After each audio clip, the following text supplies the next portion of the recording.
শাকিব ভাইয়ের সাথে কাজ করা ডেফিনেটলি বড় একটা সৌভাগ্য। সো ফিউচারে ডেফিনেটলি আমি কাজ করতে চাইবো আমাদের মেগাস্টারের সাথে। ক্যারিয়ারের যে কোনো ডিসিশনে আমার মনে হয় যে কখনোই আসলে সবাইকে খুশি করা যায় না। অ্যাওয়ার্ড খুব জাঁকজমকপূর্ণ হয়, সবাই আসেন এবং সবাই ভীষণ এনজয় করে প্রোগ্রামে, বিভিন্ন ধরনের পারফরমেন্স থাকে।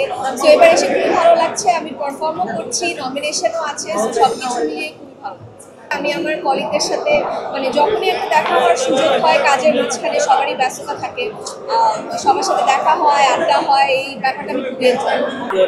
সিনেমার খবর শুনছি আমরা, কবে নাগাদ শুটিং বা কি? আসলে অফিসিয়াল অ্যানাউন্সমেন্টের আগে আমি পার্সোনালি কিছু বলতে পারছি না। সো আসলে অপেক্ষা করতে হবে অফিসিয়াল অ্যানাউন্সমেন্ট আসা। আমি আমার প্রথম সিনেমা যেটা করেছি তাণ্ডব, সেটা শাকিব ভাইয়ের ছিল। সো ডেফিনেটলি উনি যদি বলে থাকেন সেটা খুবই ভালো। তবে আবারও অফিসিয়াল অ্যানাউন্সমেন্ট ছাড়া আমি আসলে কোনো কিছু বলতে পারছি না। শাকিব ভাইয়ের সাথে কাজ করা ডেফিনেটলি আমাদের যে কোনো কারণে অনেক বড় একটা সৌভাগ্য। সো ফিউচারে ডেফিনেটলি আমি কাজ করতে চাইবো আমাদের মেগাস্টারের সাথে, বাকিটা তো দেখা যাক কি হয়। ক্যারিয়ারের যে কোনো ডিসিশনে আমার মনে হয় যে কখনোই আসলে সবাইকে খুশি করা যায় না। সো ব্যাচেলর পয়েন্ট আমার কাছে আসলে একটা ইমোশনের জায়গা, এবং আমি একদম শুরু থেকে ব্যাচেলর পয়েন্টের সাথে ছিলাম এবং এখনো আছি স্পিরিটসে।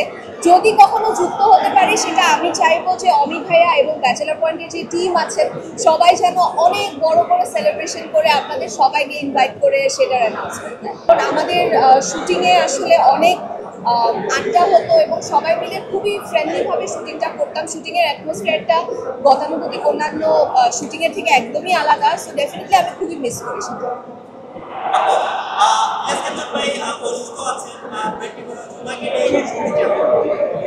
উনি তো আসলে আমাদের একজন জীবন্ত কিংবদন্তি। সো আমি চাইবো দ্রুত যেন আল্লাহ তাআলা ওনাকে সুস্থ করে তোলেন। যদি আমি আরো আগে থেকে সিনেমা করা শুরু করতাম, হয়তো ওনার সাথে কাজ করার সৌভাগ্য হতো। আমি শুনেছি শাকিব ভাইয়া বোধহয় নিজে ওনাকে কল করে বলেছেন, ওনার সুস্থতার খবর নিয়েছেন। সো আমিও চাইবো উনি যেন আল্লাহ তাআলা ওনাকে যেন সুস্থ করে তোলেন। সবাইকে অনেক অনেক ধন্যবাদ, থ্যাংক ইউ।